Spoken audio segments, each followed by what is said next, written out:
hi there. Does this look familiar? Yeah, it's just like the last one. We just finished recording that one, and we're working on this one now. All right. So today we're going to, or right now we're going to talk about February 4th. And we had made it across the country in the previous one. And the reason for going across the country was to visit the Kauri Forest, they would say. And so we did that. We got up in the morning, we had our breakfast, and drove north on a very windy road. And there we visited 2 trees. Do you want to talk about them?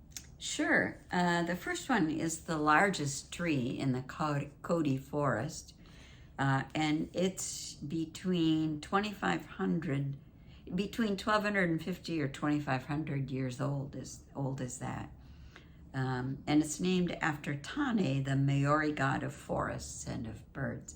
And it's gigantic. It's huge. When you see the pictures and you see a person standing next to it, it's incredibly impressive. And as it gets larger, its crown goes out, and there are up to 100 different species of plants in its crown, because the crown is not like a usual tree. It's just out like this all around. It's gorgeous. Right.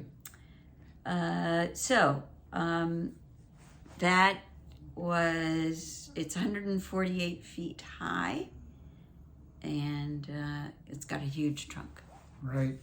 Do you want to talk about the other one? Well, the other tree, which is the second tallest or biggest Kauri tree, and hence the second biggest tree in New Zealand, is Te Matua Nehere, which is the father of the forest.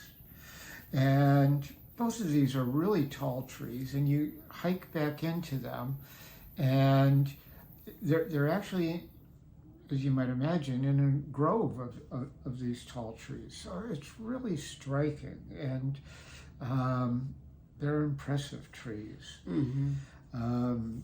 Yeah, and they won't get that crown until they're maybe 1,000 years old. Right. Huge crown. It's just incredible. And did I say that the first tree, the Tane Mahuta, was called God of the Forest? Yeah, God of the forest. So these trees are being threatened by what's called Kauri or Kauri dieback disease. It's a fungal infection that gets into the vasculature and kills these huge ancient trees. So when you go to visit them, entry is controlled through certain gates, and you have to scrape off your shoes and brush them and spray them with disinfectants and step on disinfectant mats to try to limit tracking the fungus in there. Anyways, they were impressive trees. After we went and visited the forest, we needed some lunch, a late lunch, and so we drove down to the Kaihu Tavern, just below the campground. And this tavern was founded in 1895, and it was great. It was all about gearheads, right? I mean, the pictures of hot rods everywhere, and motorcycle racers and other people like to come up there. But the food was really quite good. I had this lamb roast, and you had... I had fish and chips again. Fish and chips Let's try it at another place.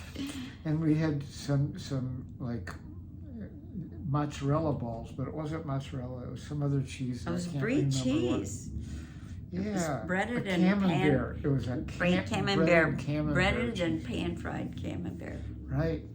And then we went back to the campground, and there's two the campground is really strange because it's almost surrounded by these two rivers.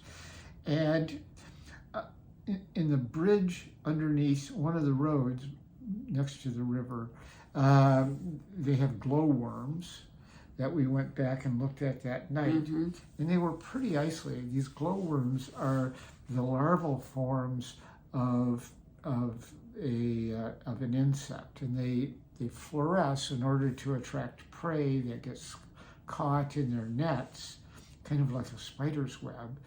And it looks like a spider's web, actually. And it does. And they eat them. And then the other big thing that they had was eels. They have these freshwater eels that swim upstream, and they're big.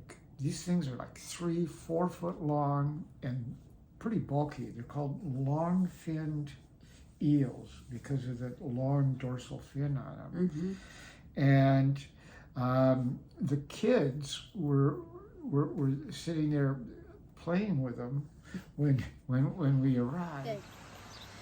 And there's also 3 ducks over there. Oh, and they like it too. I know. Well, this isn't any bread. They said to feed the eels. We have some lamb, and you want to take a piece? Anybody else want to take a piece? Want to take something? Which one should I take? I used the British This is lure lamb. so I could touch it. I used the British lure so I could touch And it.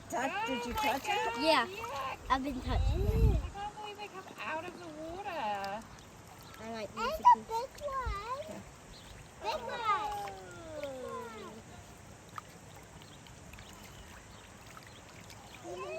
Big one. Did you see them come out of the water? There was a big one back there. I don't have any food for the eels. Big one. Oh my god, it comes all the way out! Oh my god! Yeah! He's big, that one. Right, Look at that one. Sam, lift them up.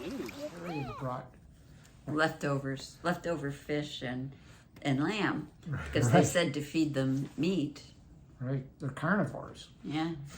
And so Terry had a great time feeding them and giving the food out to the kids to feed them, and the eels were coming up Going out of crazy. the water. Yeah, they were coming up and slithering up onto the shore. It was really remarkable. And that was our excitement for that night. Yep. Anything else? Nope. No? Everybody had a good time. Yeah, there we go. And we went back at night and we saw the glowworms, and like there would be one here and one over there, and you try to take a picture of it and it's just this little blue dot in a dark background. So we're not going to show you it. Anyways, that's it. Bye. Love you.